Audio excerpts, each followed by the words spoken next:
I'm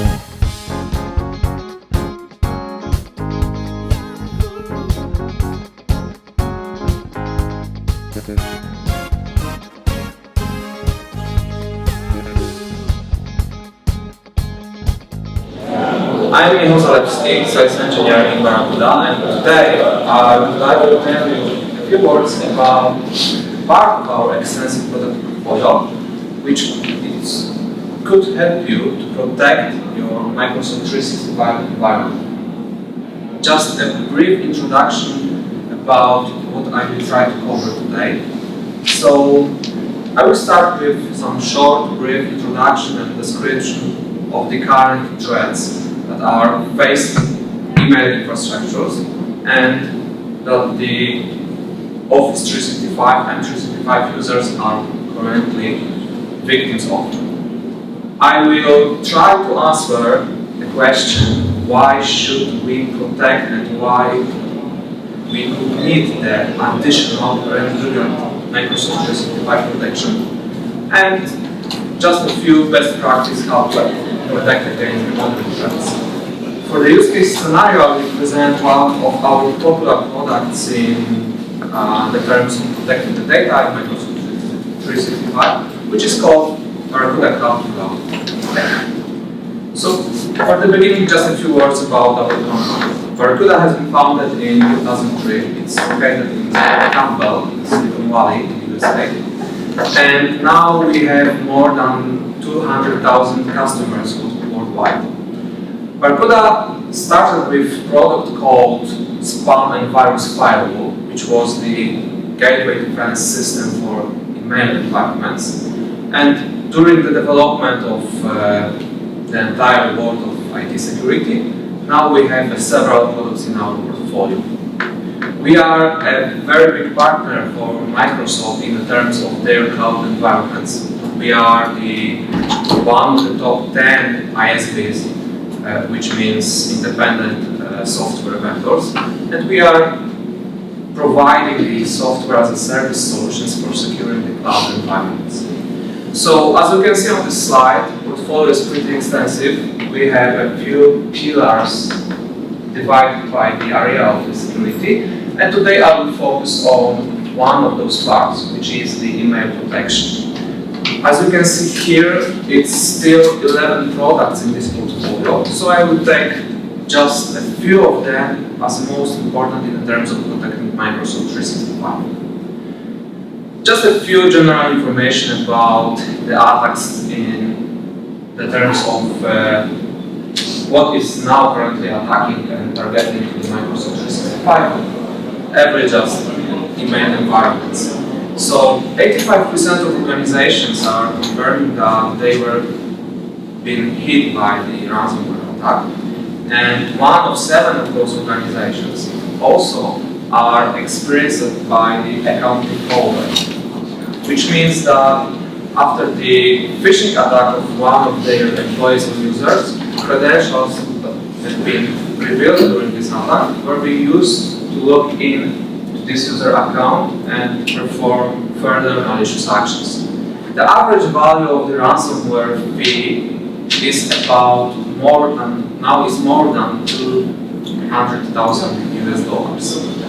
So Office 365 is undoubtedly now in a minefield. 79% of organizations are now running Office 365 or collaborating within the Office 365 environments.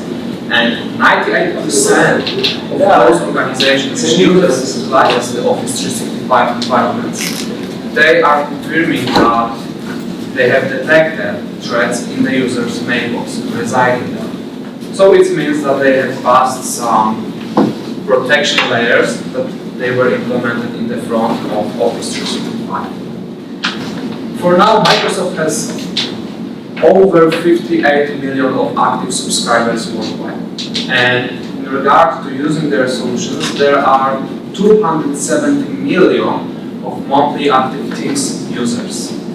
Those users collaborating within the Microsoft 365 are generating more than 38 billion collaboration minutes. Yes, 38 billion collaboration minutes per single day. which means that those users in those environments are generating just enormous volumes of data that are processed, stored, and shared within the Microsoft 365 infrastructure. And that leads us to consideration that it's a giant volume of data that need to be protected, to be secure. So ransomware is still the most significant threat in the terms of Microsoft 365 environments. It's the most popular one, which is hitting the end users. So from the very beginning, when the ransomware threat was defined and the incidence was published, for current time, the cost of handling the ransomware incidents were currently 57 times more than it was initially. Which means this is not only related to the ransomware, to the ransomware value as a ransoms, but also to the cost related to handling this incident. Yes, for example, for managing the specialists of area of forensics, recovering the data, and of course the cost caused by the outages because companies, organizations are losing access to their data. And 77 of current ransomware threats are performed for exfiltrating the data. So this type of threat is evolving. It's not only the case of encrypting the data, but also of exfiltrating for the purposes like blackmailing the organization, for giving the ransom to the cyber criminals.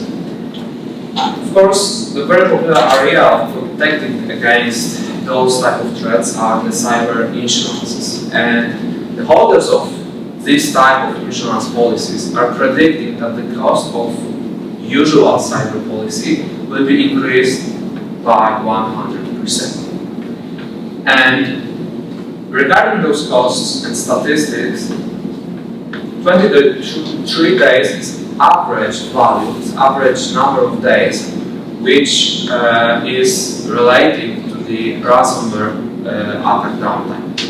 So it's an average. There are undoubtedly some scenarios where it could be longer. So from this point, we need to ask ourselves if our organization could be operating, performing, when it stores the data for access to the data for longer than 23 days. Or even maybe some part of those data will be lost permanently because it would be, for example, encrypted. So we have surveyed 1,800 IT decision makers about posing them the simple question: do you doing the Microsoft 365 backup? And 70% of them said no, and we don't even consider if we need to do this backup. So here's the thing. The organizations which are considering migration to the cloud, like Microsoft 365 SaaS platform, or they are in this solution right now, they have been done this for purpose of offloading, of resigning from the local resources, on-premise resources, maybe some workloads because of the lack of the IP specialist also. And what is it about protecting the data, the trust of this solution, keeping the data there because this is a redundant environment and secured by, for example, Microsoft. But when we look into details, Microsoft itself clearly states in their terms of use that you should use, it is highly recommended to use the third-party solutions for protecting today your data. So the question is, what is it? We are migrating to the cloud, resigning from the local resources, offloading everything for some other vendor to handle the technology, everything for us, and there is a provision that we need to back up the content. So in terms of availability and redundance of the data in Microsoft 365, there are retention mechanisms that, depending on the scenario, is giving us the up to 93 days for restoring the deleted data. But first of all, we need to be aware in this time period that the data was being deleted. Okay, if end user will accidentally delete the data, it will create a ticket or to report to the IT department, most probably immediately. But if it was a, let's say, a malicious deletion of the data, or just it was some type of disgruntled employee, we just didn't know that some data has been disappeared. Especially if it was some small amount of data. We will be not even notified by Microsoft. Also, the second case is that in some scenarios, what is the overall, let's say, overhead of restoring the data? Like, in some cases, we can't do this for our own. We have to create a ticket, ask the support for recovering the particular data, provide them the information where the data will be stored. It was a OneDrive, and it was exchange online. So, we as a Barracuda, we have approach that we are giving the cloud-to-cloud backup solution with unlimited license, which means we are providing unlimited retention and unlimited data storage. So we are licensing our products in the same way as Microsoft is doing this within O365. Subscription per user basis, which means that our customers don't need to care about how is the overall amount of data that they are currently storing, processing within their O365 tenant. They need to know only how many users they would like to protect within a solution like cloud-to-cloud backup. And cloud-to-cloud backup is the solution that we are calling the model of creation of this solution, cloud-to-cloud protection. So it means that you don't need any local resources, any agents, any hard drives, servers, storage, anything at your premise, because we are providing your own cloud environment for protecting your cloud resources. So everything is handled on cloud-to-cloud basis. So the requirements for the cloud-to-cloud backup would be like, of course, Microsoft recommends using third-party backup. Of course, we would like to recover from ransomware attacks or accidental, let's say, deletion of data. But also, we need to remember that archive is not a backup. We don't have some point in time within the retention policy, within this native data protection mechanism that are provided by the Microsoft. And everywhere where we need some special and standard requirements related to, for example, let's say, law regulations, GDPR regulations, or our internal procedures, we need something that could allow us to create standard policies for keeping the data and protecting it. So, this is the security of the data. How about protecting before against the breaches that could be possible to lead to deletion of the data? So, as I mentioned initially, the Barracuda is known as a vendor of email protection systems.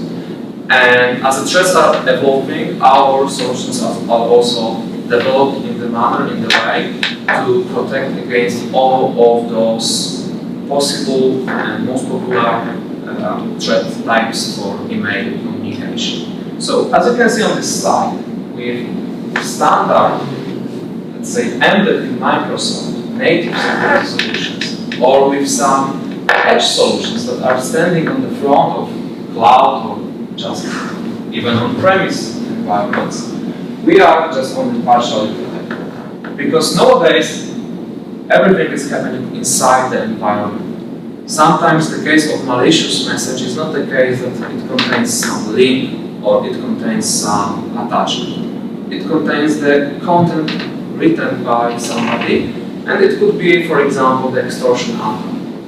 Or it could be the actions performed by some malicious bot that is using the user credentials obtained within the previous former phishing attack.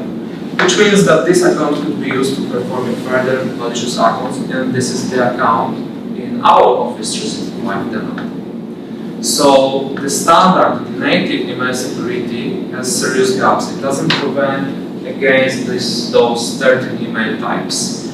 It has inadequate response capabilities for the threats that are currently residing. Because we need to do something even if it was too late, the threat was delivered, we need to still do something with this threat and somehow manage remediation process of those malicious events. And obviously there is lack of data protection. So regarding the post-delivery response and integration, our solutions for the email protection are integrated with Microsoft 365 in the API-based manner, which means that we are analyzing what is happening inside Microsoft 365 infrastructure and also able to always respond for the threat that has been delivered to the user mailbox. The average number of days that we could realize when the threat was delivered to the user's mailbox for a coincidence or just because the end user was reporting it is like 3.5 days. So it could be even longer if the event occurred on Friday and we could be informed on Tuesday or Wednesday next day. So it could happen a lot of things inside the infrastructure during this time. And the thing is to have the solutions that will be able not only to catch, detect and report, inform about such an event, but also act in the same manner. So we are using the artificial intelligence, machine learning mechanisms to automatically detect and respond for these type of threats. And we are adding additional protection layer which gives us defense in depth approach. Like here, comparing the classic email gateway solution within the, let's say, Barracuda portfolio and those 11 technologies that could be implemented inside and integrate with cloud-native environments. So, automation of post-delivery response could be like, of course, preserving the IT resources for the purpose of not duplication the effort required to handle and manage the incident, but always it is a very important thing to have the same consistent response. So if the malicious email was delivered to the user's mailbox, the system is able to not only remediate this single message, but it's also capable for track for the same type of messages or for this message forwarded by this user to another users. Because very often it's like the email is sent to some particular user within our organization, but user can see that it is not addressed to him and it could forward it to the financial or some other department and ask the users inside this department to process this message. Which leads to that those employees are trusting this message because it was sent from somebody from internal. So this is a very important thing to handle with that, to create an incident, to notify not only the IT department, but also the system is notifying the user that he is a victim of suspicious attack, and also notify another users that this message received from this user from our organization could be also malicious. So this is the case about protecting against the email threats. And as I promised, I would like now to show you by just a few slides how we can start with our cloud-to-cloud backup solution for protecting data within the Microsoft 365. So no matter it will be the trial license or purchase license, we are registering our account, and when logged into the main interface, which is a web interface available for the solution from any place in the world with the internet access, we need to choose the location of our data. It could be easily the same location that we are holding our Microsoft 365 tenant, but it could also be some other geographically different location. For example, for fulfilling the 3-to-1 approach in the terms of protecting the data, to have the separate data set of our copy in separate location, secured by the different storage mechanisms. So for this example, it could be the East or West Europe. And when we choose the location where the data will be stored within the infrastructure provided by us, we are starting the configuration after just 1 minute. For initial configuration, we are choosing which type of data is related to the Microsoft 365 should be protected. I always recommend to choose everything because we are not charging additionally for that. We are charging per subscription, per user basis, so which means that we do not care if it's 1 terabyte or if it is 25 terabyte and how is the number of data sources. So if we need to exclude some particular data type or user account for creating the backup, we could do it so, just by creating the simple exclusions. We can then see that some user accounts, that could be a service account, could be excluded. This is important because we do not require you to have the same amount of our subscriptions that you have the subscriptions of licenses for the users of Microsoft 365. You can choose which part or which users, which account of your organization you would like to protect in terms of protecting the data. That could be only the real users, not some service and any other accounts. When it comes to restoration of data, we have two possible options. Of course, first of all, we need to choose the data source, like on this example is Exchange Online. And the revision of the backup is selected automatically as the most recent. Our product is working in autopilot, so it gives us very fast and quick deployment, but also the backup schedule is automatically configured based on the best effort scenarios, because we are fulfilling to the Microsoft infrastructure to create the most effective approach for performing the backups. Of course, if you would like to perform the backup on demand, you could do it so. This is not a problem, it's an option. We have an option, backup now. But if we are not willing to restore the data for the most recent revision, we can choose on the calendar the day, time frame from which we would like to restore the data. Then we are choosing the user account within the Microsoft 365 infrastructure, and we are choosing the data itself. It could be whole data related to the Microsoft 365 Exchange Online, or it could be just one inbox, or it could be just one email. It depends on the scenario. And when we click on restore, we have two options, as I mentioned. Restore to the original location, or restore to some different location, like it could be, for example, administrator or some other employee location. It's a very common scenario when we are still holding the backup of the data of the former employees, that they are not longer existing in the organization. They don't have an account within the Microsoft Azure, the Active Directory, but we are still keeping their data to be able to recover it for some internal process. And that's all in the words of restoration backup process. Of course, outside of restoring from our cloud to Microsoft 365 cloud, we can also download the data directly, which is called exporting the data. So the process itself looks like exact same like restorations. The difference is only we are choosing the export method, and we can export one file or some larger amount of the files.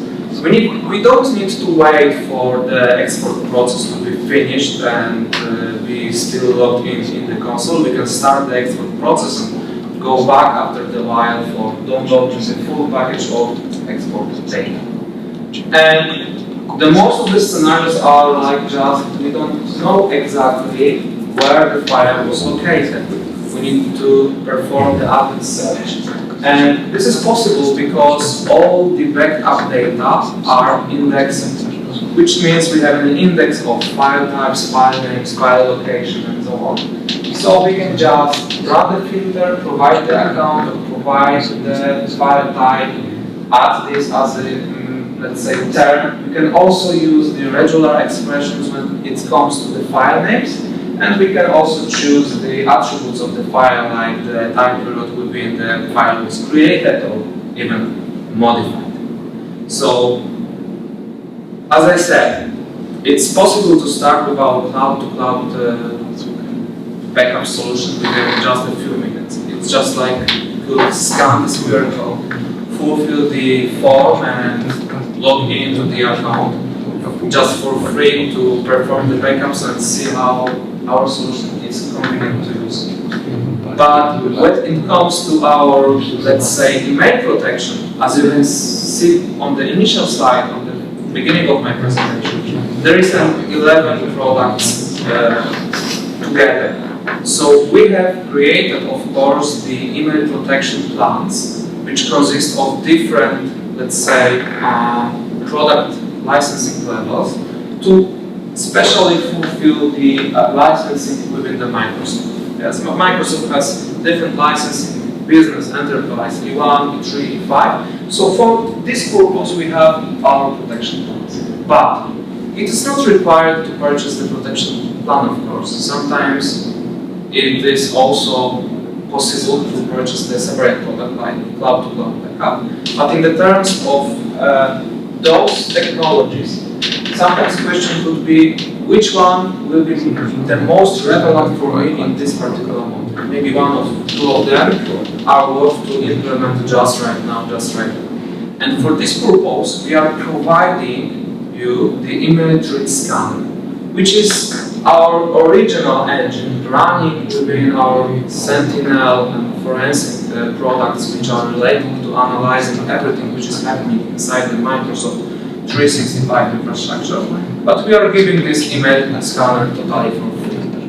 And this scanner is allowing you to show, to generate, to see the report of the threats that are currently residing within your infrastructure.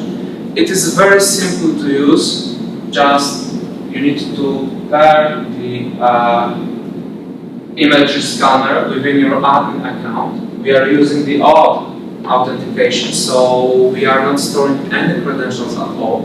We are cloud applications that you need to provide the appropriate rights, and those rights, of course, after the scanning process and generation of the report could be just revoked and deleted. On the beginning of this process, we are giving you the inside information about which permissions are required and who will see the report. So this is very simple, only you will see the report. It's only for your eyes because this is the containerized environment. So within this report, you can see the resulting threats that you have in your infrastructure, and also you can see the users that are the most, let's say, visible victims of the attacks. Maybe some CEOs or some general directors that they are receiving a lot of those type of messages, and for example, they are not reading them. Maybe they have somebody to handle their email, which is very probable. So, on the end of my presentation, as a summary, there are three key takeaways when considering the protection of cloud of Microsoft 365 environments. As I showed you the reasons of that, the standard and native protection is not capable of detecting of all of those email threat types. And also it is not capable of interacting with these all processes of collaboration that are created within the Microsoft and inside Microsoft 365 infrastructure. The second thing is that to how automate the process of incident response. Because we need to have this defensive approach, to have more defense layers when even we have the edge protection, sometimes we'll be residing in our organization, in our resources. How to identify this thing after the fact, how to remedy it, and how to notify everyone involved in the process automatically with always the same consistent response. And for the end, of course, compliance requirements. Everywhere where you need to store the data for non-standard period, or you need to protect some data relating to law regulations, and some additional non-standard mechanisms that allows you to configure your own policies and be able to show the policies for, let's say, compliance purposes. And that's all for my presentation. Thank you very much. If you have any questions, we are available in our booth just down the stairs. I will be available for you. Thank you very much.